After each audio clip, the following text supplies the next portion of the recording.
That's the first thing that AI can do. It can write. Can it write well? I don't think so. I had this incident with my manager, and I don't need to go into the details. All I need to say is that I was like, that's it. No more. I quit. The thing that came up straight away there was actually chase and travel is probably very similar to chasing money. It's made me want to focus a lot more this year and for however long it serves me to do this collaboration, as I mentioned earlier, to work with people and co-create. That's lovely. And the way that you kind of like tapped into like, okay, I just gotta quit. I just gotta focus on this. So I guess you had only plan A, which is like, I gotta just survive. It's really beautiful to have someone that can just get what you're about. And then you kind of like just go with craziness there and it kind of like clear your head.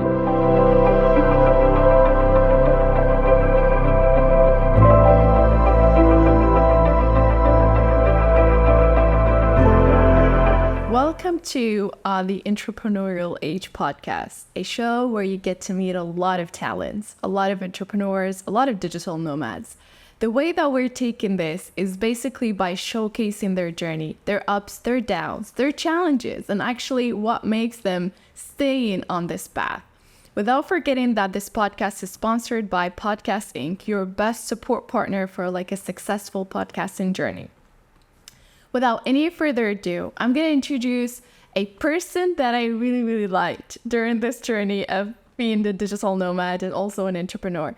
Hollie is one of the dearest people to my heart, simply because we kind of like match the same energy. She has like a lot of things to share with you guys, and I'm super duper excited to share that as well and to showcase it to you. So without any further ado, let's head to Hollie. Hi, Hollie. Happy that we get to do this. Yeah, I'm so excited to be here. Like you said, there's so much to talk about, and I think the entrepreneurial age is so important to talk about because I think it's becoming more popular for the younger generation. There's a theme of freedom, and with the rise of social media and untapped potential, I think there's a lot to talk about. I feel like this episode is gonna be like one of those kind of like gossip. Yes. Spilling the tea. Yeah, spilling the tea. Chats over matcha. Yeah, exactly. So pretty much that's why I'm super comfortable to go through this. But what I really, really liked is basically your journey and the way that you tapped into this. Because we both know that you were like just having like a corporate job as well. Kind of like just, doing your 9 to 5, doing your best to be trying to fit into that mold. Exactly. Yeah. And then you decided like, you know what? I'm not going to fit. Yeah. I'm choosing to, create my own box and live in it. Do my own thing. Yeah. So the interesting thing about it is that although I found that I couldn't fit into this kind of corporate model, I always wanted to be my own boss. Yeah. And that from quite an early age. I grew up with my dad running his own business. Yeah. And at the time I didn't think, wow, I want to do that. It was more just like probably a subliminal kind of thing. Yeah. I don't know. Maybe it's just like the perfect conditions for me to grow up and see. Yeah. But I did gravitate towards studying business in school. Yeah. And I loved everything about it. I loved the marketing side, which is what I'm in now. Yeah. It was creative, but also analytical, but also just the idea of being my own boss and learning how to in school, learn how to set up a business, how to have a cash flow forecast and stuff like that. Yeah. Really made me excited. But it took, from that age, I was about 16. And it took until I was, how old was I? 25, 26 to actually make that leap. Another way to show that, everything happens at the right time. Yeah. I actually had opportunities to do freelance work during my journey, and it still didn't quite work. Yeah. So even though I've not been in the roles that I've enjoyed, like in corporate roles and kind of feeling lost trying to find a job, it took all those experiences for me to be able to take that leap, to have the confidence to take that leap. And a lot of it was to do with kind of tapping into myself and a lot of healing. Yeah. And just being aware to circumstances and cues, to trust my own intuition when the time is right. Yeah, yeah. It's kind of like an overview of the journey. Yeah, yeah. Basically, what I loved about it is something you said, which is I manifested everything. Yeah. And I love that because, like when you're, visualizing what you want to be like, it become easy because, you have that image. You just have to find a way to get into it, right? Exactly. So for you, I think from a young age, if we can say so, you kind of had that image of you, like, being bossy, being masculine. Yeah, I guess so. And also, can we take a note to say that you never call boys bossy? Yeah. Like, I'm okay with bossy. Like, it's a leadership quality, but we always call boys leaders, but girls bossy. Yeah. Just an interesting side note there. But I'm okay with it. I'm okay. We can reclaim that. We can reclaim it as female leaders. Yeah. But I guess I did manifest it. The power of visualization, because I always knew what kind of feeling I wanted to be within. Yeah. I wanted this life of freedom. I wanted, really, truthfully, what I wanted was the space to do whatever I want and to be able to pivot and explore what I wanted to explore whilst having a business. So, I guess if anyone's thinking about manifesting, like tapping into the feeling of what you want it to look like and the kind of values and the principles that are important to you, because I can say that throughout school, I didn't know what I wanted to do. True. I knew that I wanted to be my own boss. Yeah. I knew that I wanted to be creative. And I started to piece things together as time went on. Even at university, I didn't know. I just kind of followed my passions. But you just got to trust that it all falls into place. Exactly. If you're so sure you know what you want and kind of like the outline, like I knew I wanted the freedom. I knew I wanted the creativity and to be my own leader. Then everything else just falls into place if you observe. You kind of like just, have that big image and you're always kind of building things up to reach it. Yeah. It's what I shared with you during our, matcha chat. Basically during like, maybe a 6-year-old I was that time. Yeah. I choose to just wear a suit instead of wearing a princess dress. And I felt like I was feminine, like just having that and that time. That is so cool. But so basically, another thing that we can just, share or put the light on or even highlight during this journey is basically jumping from a country to another and getting to know like a lot of communities. Do you consider that was like a big motive for you to kind of build up the business or kind of like, a place where you just have fun to kind of, maintain the creative aspect of your brain? That is an interesting question. So I always knew I wanted to travel, and I actually met my boyfriend 5 years ago, and we kind of bonded over travel, and it took us like 5 years to actually get to this point. So I always knew travel was there, and I always knew having my business was there, and I just didn't know how that fit together. But like I said, this kind of unfolded with experience. I actually didn't know if I wanted to just not work at all. Wow. So when I started, but as soon as I became my own boss properly and intentionally, there was no way I could give it up. There was no way. So then in more recent times, the idea of travel became this expansive opportunity for me and my business. Yeah. And that was also like going from employed to self-employed was a leap of faith. Yeah. But going from being at home where you have a lot of safety nets to being abroad, that was another leap of faith, because I didn't perfect my business and go, right, I'm ready to go abroad. Now I kind of like jumped when I felt I was just enough ready. And it was another leap of faith. But the way travel serves me now is so expansive, and it's kind of like a global community. Yeah.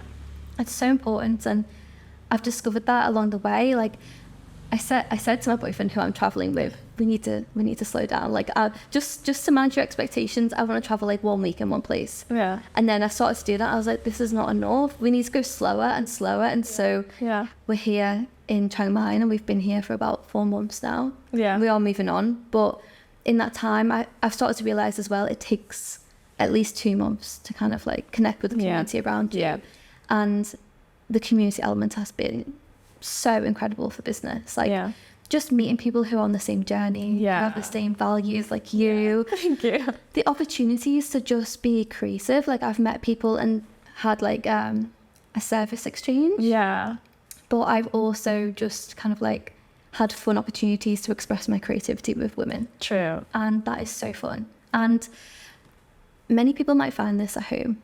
But for me, I just felt like I wasn't in an environment that supported that kind of that side to me. Yeah. So travel is huge. Yeah. And I mean, I have realized that I do want to maybe slow it down and the whole purpose as well was for us to do something different and do something adventurous, but also to see if there's anywhere in the world that we would want to live. Yeah. Because I'm from the UK. Yeah. The weather isn't ideal. Some people love it. I like sunshine and we don't get much of it. So we were like, where can we live? And then once we found that place, it'd be really nice to settle and then take shorter periods. Yeah.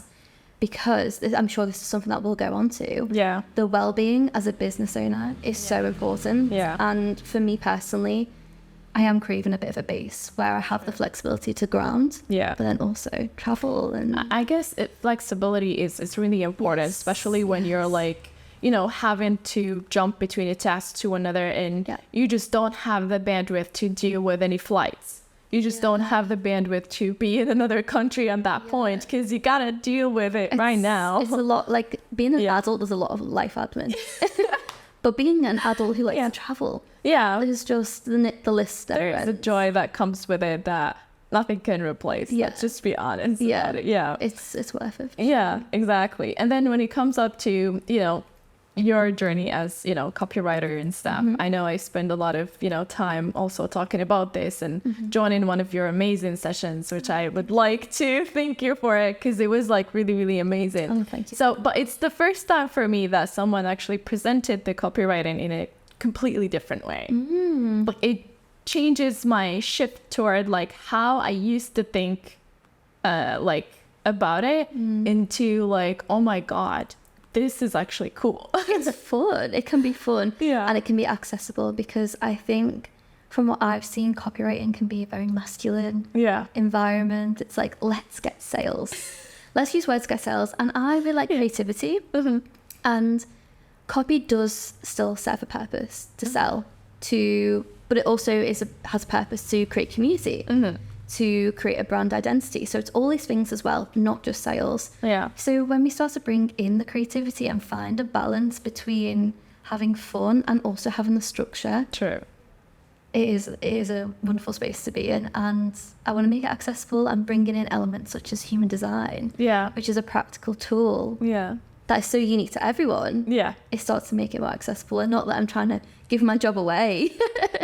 But just to make it like, I would love to be working more with clients, which is something I'm working towards at the moment, in a more kind of like co-creation space. Like we work together. You don't have to outsource everything. And I'm hoping to bring in more and more creative people who maybe want to find it more approachable, but work with me to really make it land with their audience. So there's this harmony between people. Yeah, I loved it. And basically because you know what you added into it, it was like, doesn't have to be that kind of like, you know, rough job where you get to sit and kind of like, you know, write down, put this, put that, but more into like, no, you have to put yourself out. Yeah. And you kind of like allow people to understand the tools of how they can put themselves out there.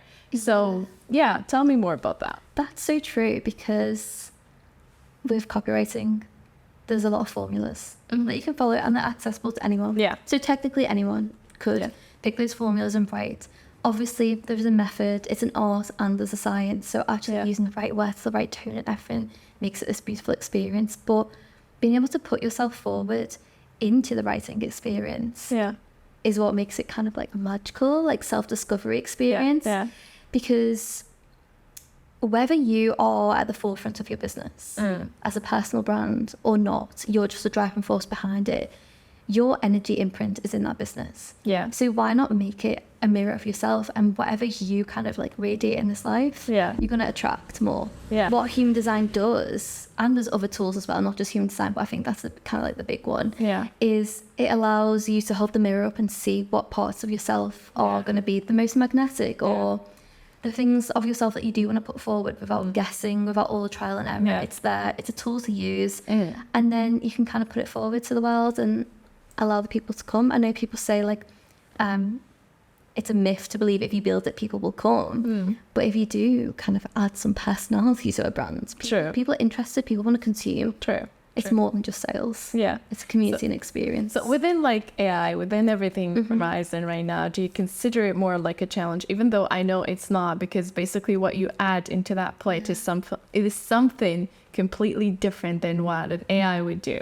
It's something that you just have to sit with an actual human being to get it done. So at any point, do you feel like it was like a threat to your business? I've been asked this question a lot. I think because as a writer, that's the first thing that, you know, AI can do. It can write. Yeah. Can it write well? I don't think so. Yeah. I think it takes a lot of work to get it to write well. Yeah. It takes certain knowledge. So I don't feel like it's a threat. And for two reasons. Like you said, it takes a human to work the system. Yeah. And it takes someone that knows what they're doing. Yeah. I've seen a lot of people actually hiring copywriters to work with AI. Yeah. I mean, I can't speak for the future because anything could happen. But right now, I don't feel like it's a threat. And the other reason is because in my service, I offer an experience. Yeah. It's a chance to get to know yourself. And it's a chance to learn and grow as a business owner. Yeah. As well as growing your business. Yeah. So I don't think that's an experience that AI can replicate. So I'm bringing the humanness to marketing. I love this. I love how, you know, your eyes are just sparkling when you're talking about it. So I know you're so passionate about it. And I know that you put a lot of time into also connecting with communities and building communities as well. Yeah. And also sharing more about like the importance of this angle of it. Yeah. Because I do believe that, AI can be trained and, you know, like it can take and lead other aspect of this business as well. But at the same time, what you're adding, as I mentioned, is basically in a different experience that is like not from an AI perspective yet. Exactly. But before you get into this, before you get into like putting all of this and kind of like just risking it all and then thinking of like, okay, I'm just going to have like my own business. Yeah. Like how and when was it like the moment that you just tapped into it? Like, okay. Like this is the time. Yeah. Well, it actually is. The human design plays a part in that as well. Yeah. So it was about 2021. I had this, if you want to call it spiritual awakening, I had this awakening to myself. Okay. And it became very apparent that it was, what would you call it, square peg, round hole, round peg, square hole, whatever it is. Like it just wasn't fitting. It wasn't fitting. And I already knew this, but you know, my short-term goal was to go traveling. So I can stay in this company, I can earn some money, I can leave, I can quit, and I can figure it out. Yeah. But as I started to kind of go through the healing journey and kind of like let my identity shatter and build it back up again, it was just becoming so hard to be in that position because actually on paper, the job that I was in was good. Yeah. And my employers were helping me make it fit. They were letting me tap into like the well-being side. And it was building community. It was really, really great, but it just wasn't right. And so I took a break over Christmas, as most people do in the UK. I took a break over Christmas and I came back to my desk in January and I just felt this shift in my energy. And I was like, you just can't ignore that. I was like, you just can't ignore the difference in my energy. I went from just like light and myself to this really dense frustration. I was just so frustrated. So during that healing experience as well, I'd been listening to like spiritual podcasts. I've always been a spiritual person, but I've never had the mental or emotional space to kind of connect with it fully. And that year gave me the opportunity and I've been able to reclaim that part of myself. Yeah. And so I was listening to podcasts. I was listening to a lot of podcasts and human design was being mentioned. And, you know, when you just get those little bells in your head and you're like, what is this? I don't know anything about it, but I need to find out. Yeah, yeah. And then I pulled up my chart and I was like, I don't understand that. Because it's so you've seen the charts. Yeah. They're complicated. Yeah. So I was like, I need to find a reader. This was all very intuitive. It felt like it was just happening to me. Yeah. And then I found a reader and she felt like, I think you can really get a sense of someone on Instagram. You can pick up people's energy on Instagram, I think. Yeah, yeah. And she felt like the right one for me. Booked a reading, incredible. And my main takeaway was I learned how to listen to my own intuition. That's beautiful. Because I don't know, like I'm an anxious person. I have a kind of like overthinking mind, which I've worked a lot on over the years. But when you think so much, and then you also have like your primal instincts as a being, and then you have intuition. It's hard to distinguish between all of those. Like, is this just my mind overthinking, or is this true? Is it a gut feeling? I don't know. So my key takeaway from that human design reading was how to listen to my intuition. True. So this is all the context of the big moment. So I was in work just not long after I got back from Christmas and thought this. Yeah. And I had this incident with my manager, and I don't need to go into the details. All I need to say is that I was like, that's it. No more. I quit. Like, that's it. That's the final straw. And I tried to be rational about it, and I was like, okay. I was so sure. Yeah. I was so sure. And I was like, okay, what I'm going to do, I've got some savings. Even the thought of it makes you feel good. Yeah. Okay. I was like so empowered by trusting that that was the right thing to do. It's just incredible. An incredible feeling, especially as a woman where we're so connected to our intuition. Being able to trust it is such an experience. And so when I made that decision, I spoke to my boyfriend and I was like, okay, I'm going to do this. Don't have any backup plan apart from some savings to support me for maybe like, I don't know, like 3 months. Yeah. And I was like, I'm happy to work in a coffee shop.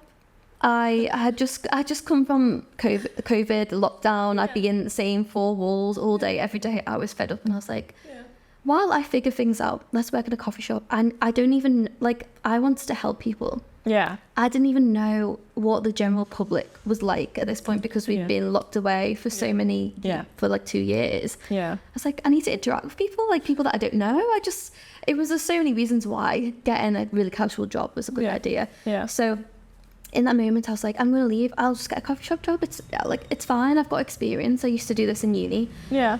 And I saw a job opening. I was like, this weekend I'm going to the cafe and I'm speaking to the manager to see if there's a job. God, okay. And I did, and I was like, I'm leaving. And then I spoke to the manager, and she was like, the job's filled, but I'll take your name for casual work. I was like, okay. I didn't have a job secured, but I still went in on that Monday and handed in my notice because I was so sure things would work out. Yeah. And so that was the moment. I did in the end get a casual job, but alongside that, I was firstly figuring out what I want to do. It was copywriting, building up a client base because I'd worked employed for so long. Yeah. And also having the space to kind of like rest after a really intense few years of healing and all that kind of stuff. So that's the story. That's how it happened. Yeah, that's lovely. And the way that you kind of like tapped into like, okay, I just gotta quit. I just gotta focus on this. So I guess you had only plan A, which is like, I gotta just survive. Yeah, some people would say that is the entrepreneurial spirit. Exactly.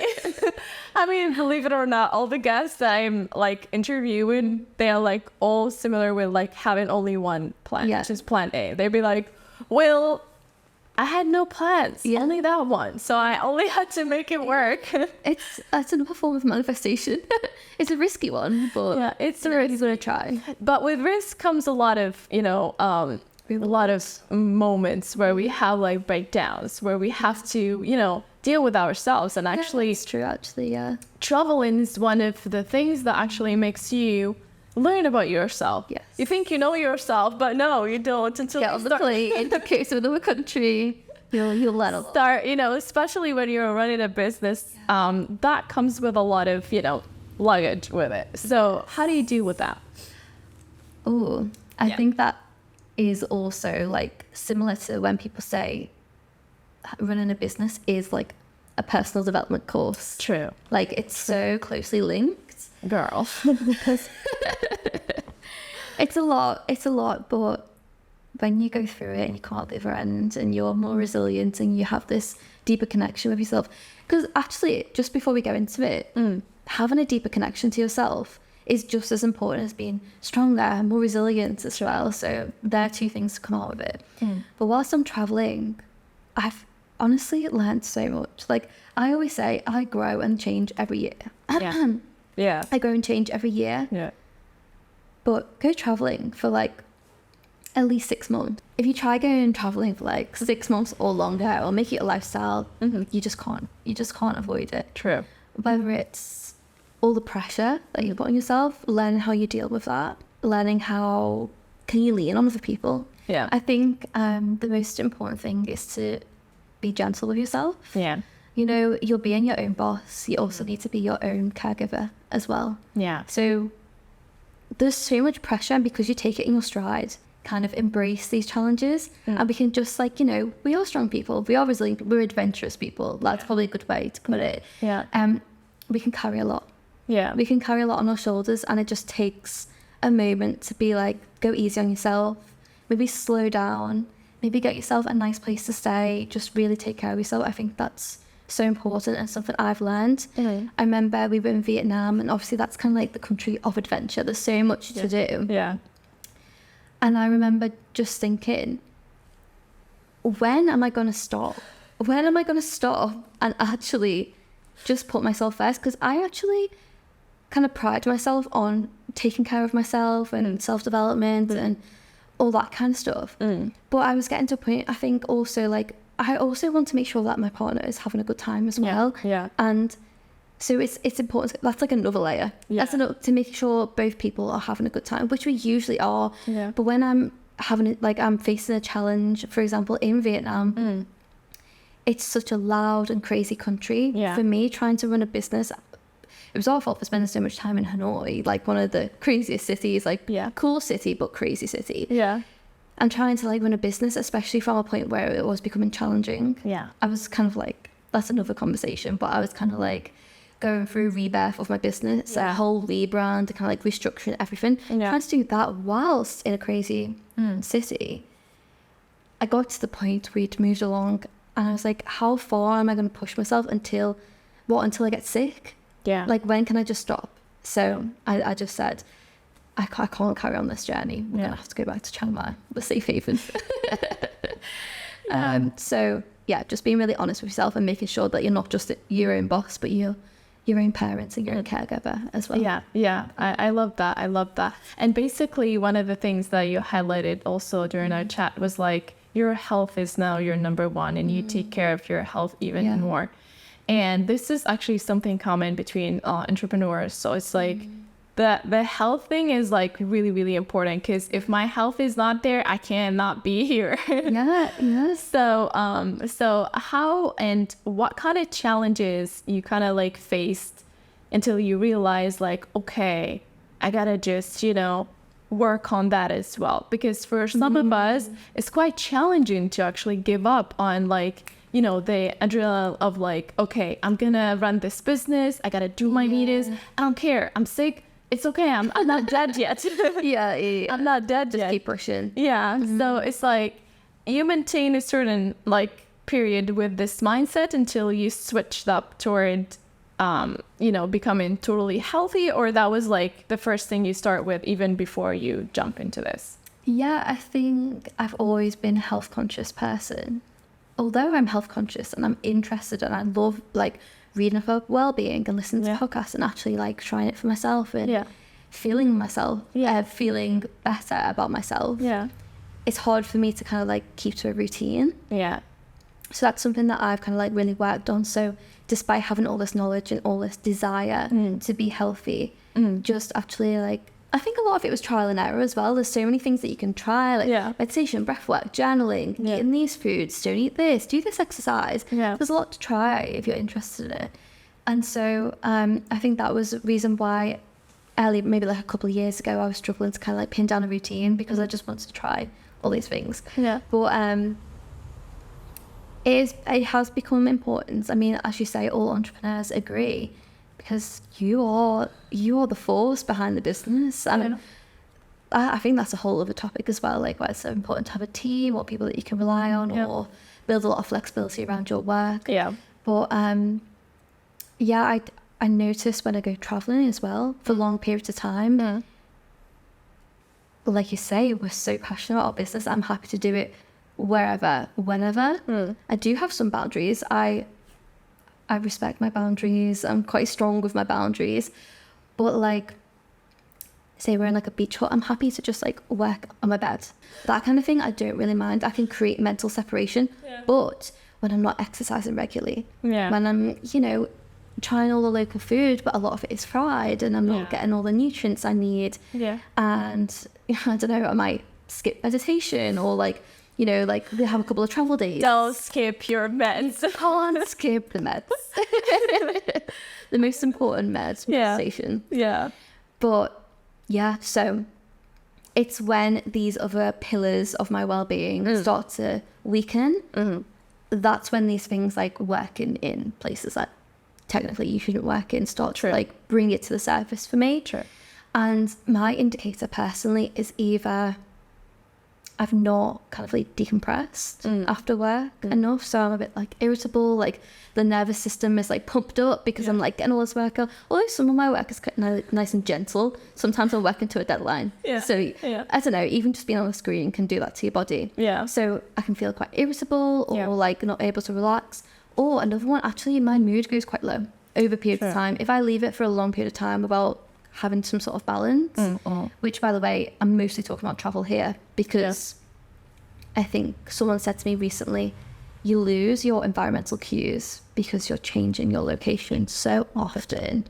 You wouldn't think it'd be important, like just do the routine. It's not that difficult. It is. For some people, it is difficult because you're adjusting to your environment all the time. So you've got to adjust, and then you've also got to get into this routine. So looking out for those key indicators and also habit tracking is good for me to stay on track when I'm constantly changing my environment. So it's a challenge. I know. So it's like someone told me as well about like traveling and changing locations and things like this, that it kind of will affect you, but your masculinity is like a shield right now.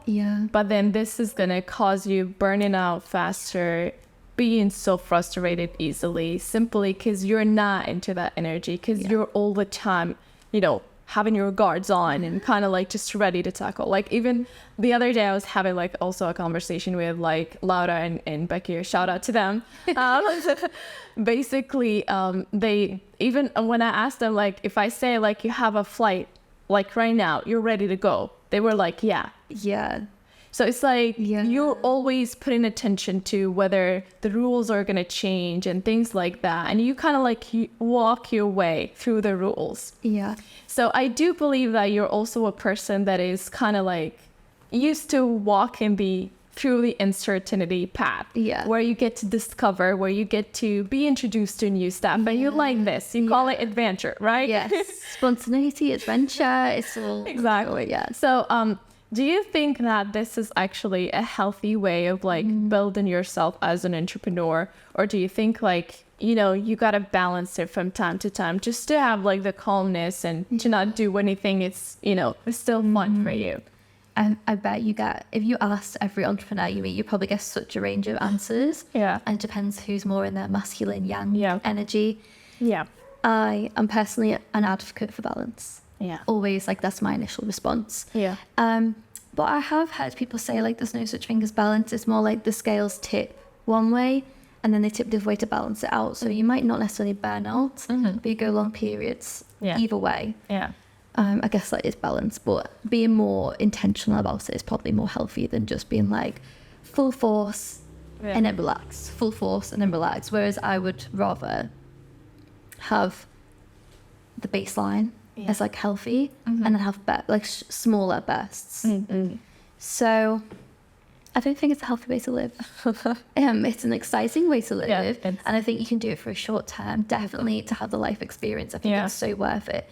Because if you are able to have the awareness, it's not going to do too much damage. And if it does, it's a learning experience.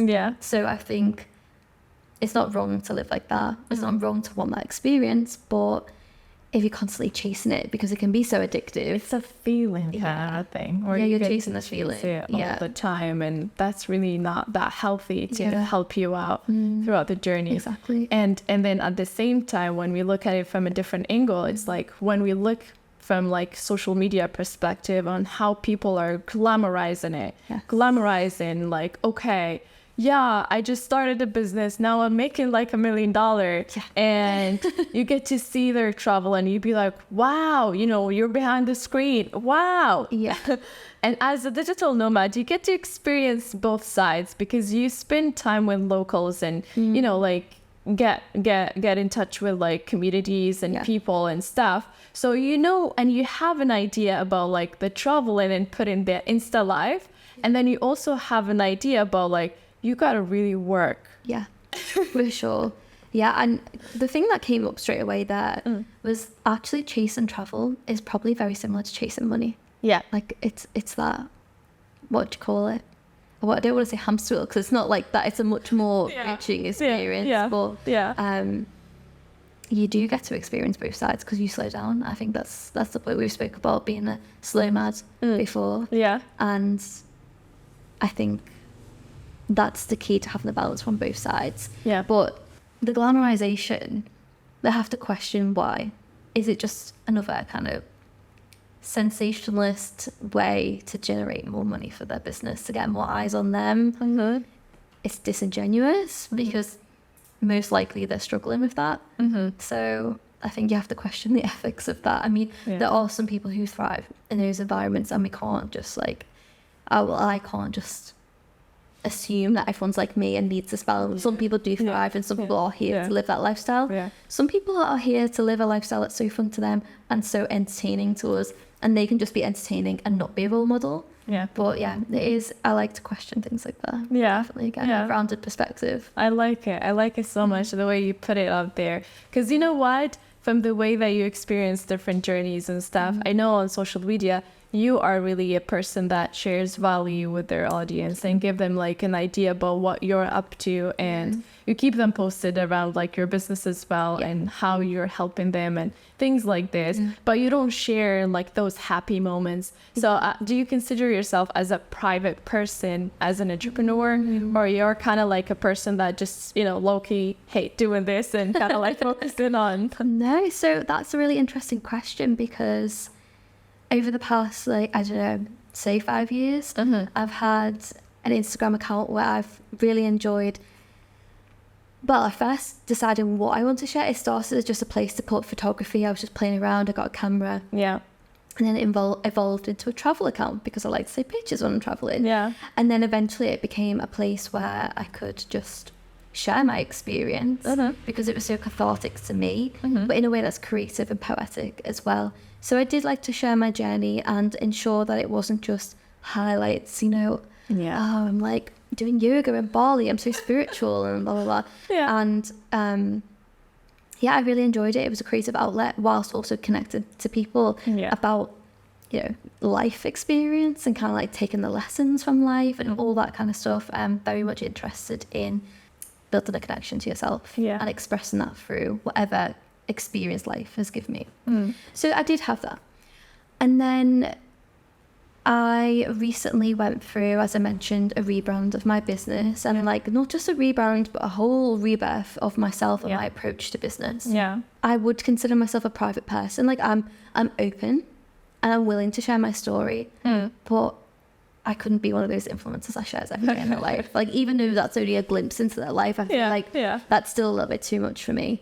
So I've been more leaning into that private side of myself, and I'm like, okay, I've stepped away from that more creative outlet, that blog, Instagram, if you like. And now I'm working on my business one. I'm like, I don't want to put too much of myself on there. I was speaking to someone about YouTube, and I tried that. Actually, in this process of rebranding, I had to put everything to a side because I was doing too much at once, and I just wanted to have tunnel vision on this business. And we were talking about like, what you're going to discuss if you bring it back. Like, what do you want to discuss? Like, what kind of things do you want? What kind of content do you want to make? And I think they were assuming that I would use it as a marketing tool for my business, and that was just a straight up no.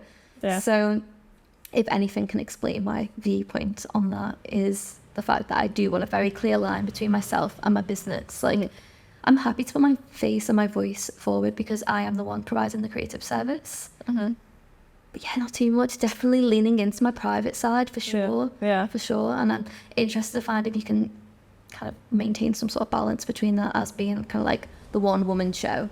So stay tuned. Stay tuned. I like that. And basically, you know, when it comes up to putting like things together and kind of like focusing on one thing and stuff, that requires also having a mentor, which is something in common between all of, you know, entrepreneurs, including me. Shout out to my mentor.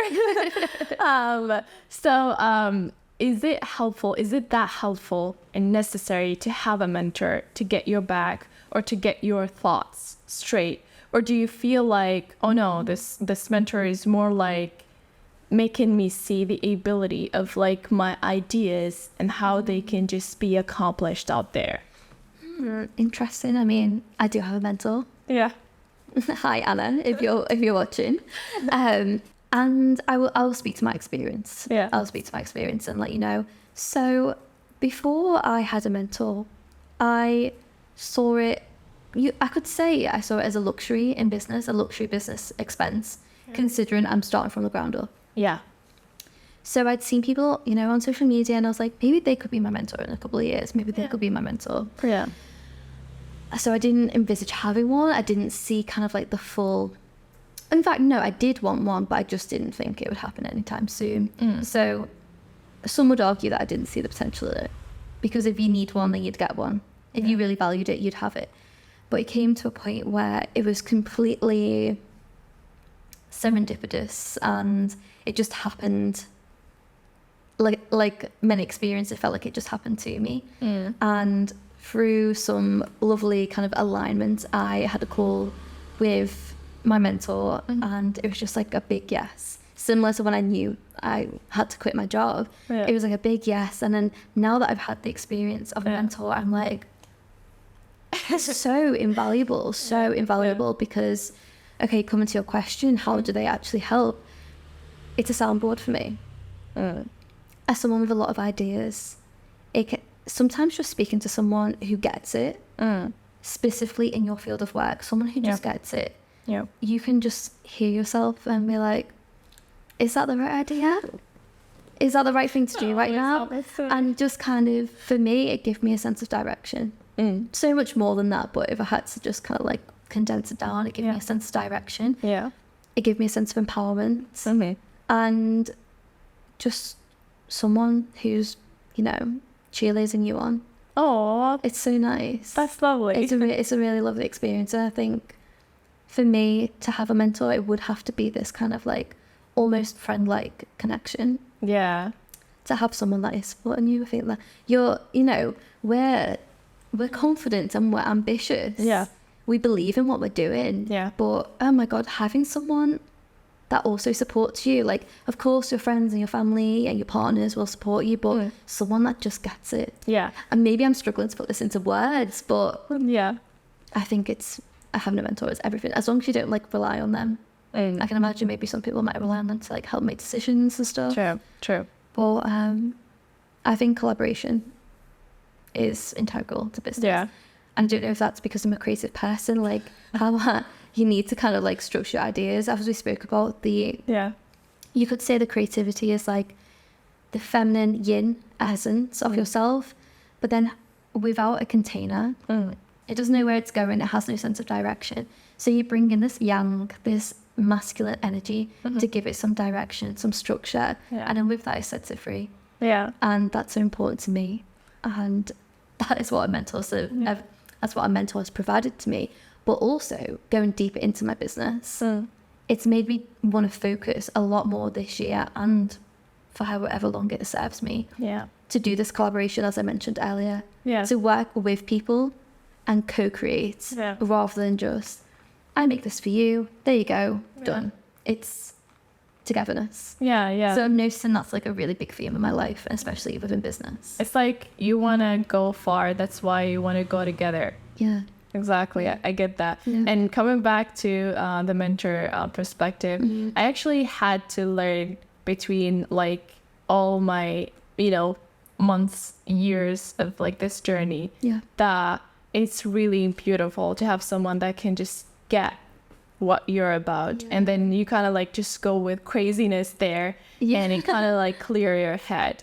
So I believe like it's also beautiful to have someone to you trust and you value in terms of like helping you having like a rational idea around like what is right and what is wrong from time to time, which is helpful. So I'm happy that you're actually enjoying it. I'm happy that you're actually, glowing and thriving because, you have everything and you set your elements to kind of like walk this journey and succeed. And of course, the entrepreneurial journey is more like, a path that we're just walking, we will figure things out. Yeah. So it's never like the end. You don't know, like there is no like this is the ending, part of it or anything. It's more like, you're just going there. You just gotta find out. Yeah. I'm gonna find out. Yeah. And what I want to do all the time is like highlighting tips, highlighting ideas, highlighting some, some maybe quotes that affected your life, and share it with my audience as well. So I would love to hear some of your tips, like some of the tips that you can give around copywriting, around traveling in general, or around like entrepreneurship in general. Yeah. Okay. Well, actually, when you were kind of rounding this off, something came to mind. So it was almost like I preempted the question. I didn't. But what I really want to share is that entrepreneurship is a one-person journey. You're here, you're building something, you're creating something, you're growing, and it is a self-development journey as well. True. However, never underestimate that it takes a village.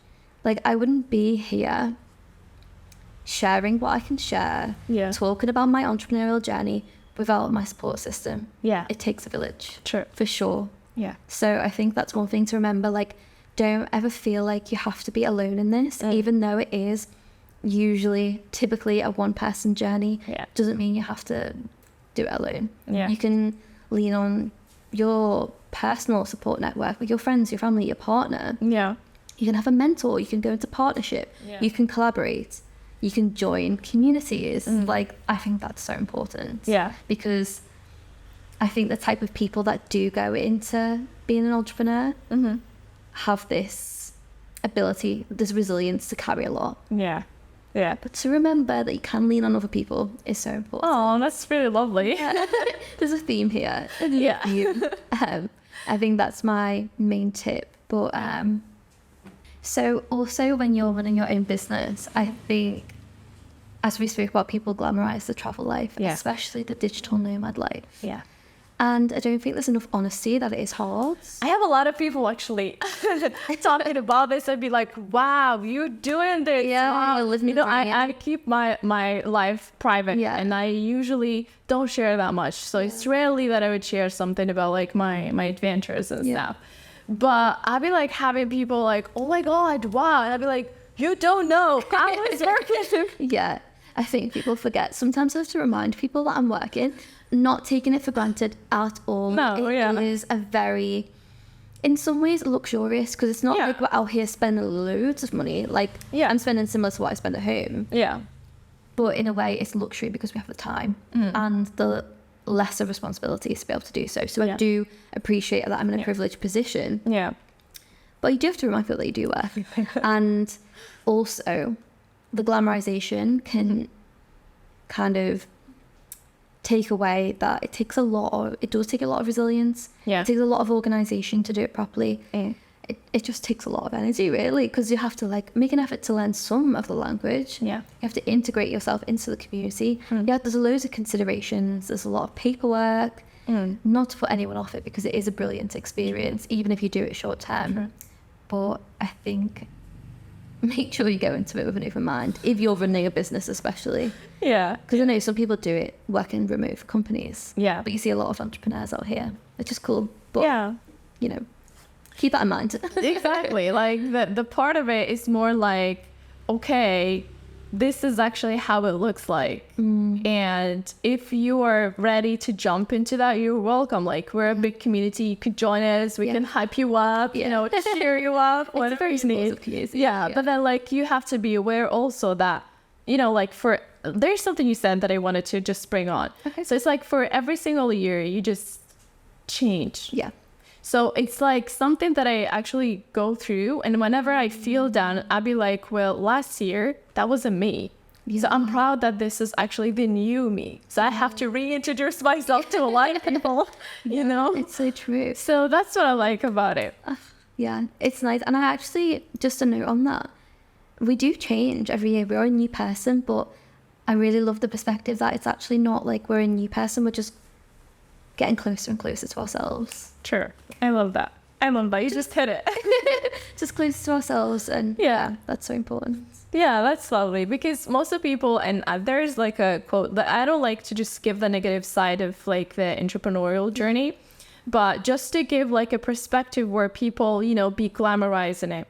So for certain routines, when I was trying like what kind of routine I would just fit into, one of them was like to just isolate myself from people and to just sit down, focus on getting my work done, do my own workout, you know, prep meals, go to the gym, do this, do that. So I had like a full scripted routine where I'm just not involved with any human beings beside like the ones that I just talk to on like my laptop and stuff.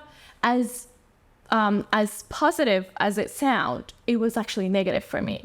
It wasn't me. It's not hyper disciplined. It wasn't me. Like, it wasn't me. I was so like frustrated, and I get burned out easily. And at the same time, I wasn't really connecting with people the way that I like to connect. Especially if you're essentially all on your own. If you're living abroad, it's not like you've got your family or friends around you. Exactly. So I was like, okay, as you know, positive as it sounds, and this is something that we see a lot on social media. You get to see someone sitting on and you know, like my life exactly at an office, and then just tap it all day, and then just showing their lives and workout. I was doing that, and that wasn't me. So it's like, with all the things that social media glamorize from time to time, you have to stay authentic to yourself. Yes, that is so important. And if I can bring it in again, that is something that human design unlocks. Or like it doesn't have to be human design. It can be like, you know, you spend time journaling, getting to know yourself, or astrology or things like that. But these tools do have value, especially in these entrepreneurial journeys, to get to know yourself so that you can remain authentic and not get lost. Because at the end of the day, you're meeting so many people. We're exposed to so much online. We're in different environments. We're going to want to try out different hats, different shoes, different lifestyles, whatever. Not literally. Or if you want to, you can. So it's tempting to try something new, especially when you see it as like, this is the formula to having a successful business.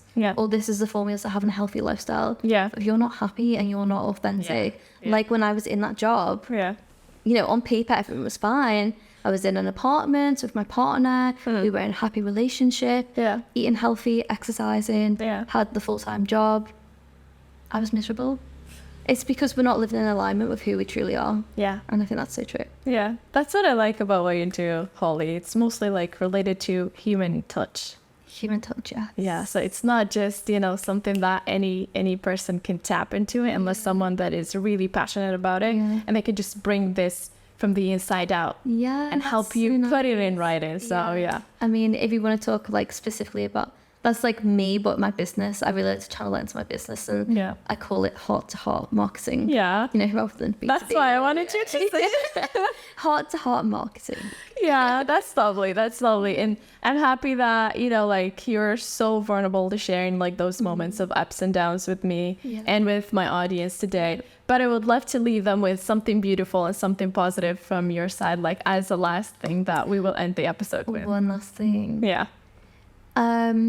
Okay, should I go with what first comes to mind? Something just popped into my head, so I'm going to share it. I've said this recently, so I'm going to repeat it. You don't have to have it all figured out. You don't have to put pressure on yourself to have it all figured out, no matter what that is. And whoever's listening will know how that resonates in their life personally, whether it's career, whether it's relationship, whether it's anything. You don't have to have it all figured out. All you have to do is remain true to yourself. Go out there and try things, and follow the little glimmers in your life that show you where your attention goes or where your heart goes. And when you follow them, things will fall into place. So that's lovely. Thank you. That's lovely. Well, thank you everyone for watching or listening to this episode. I am glad that I'm doing this with my amazing Hollie. She's like such an amazing person. So basically, one of the beautiful things that we learned today is like entrepreneurship is, you know, something beautiful, something we can glamorize if we want to. And we do have the, you know, capacity and the full ability to glamorize it to you guys. But at the same time, this podcast is more about inspiring you, taking actions, inspiring you kind of like jump in, right? So thank you guys for watching today's episode, and see you guys on my next one. Bye.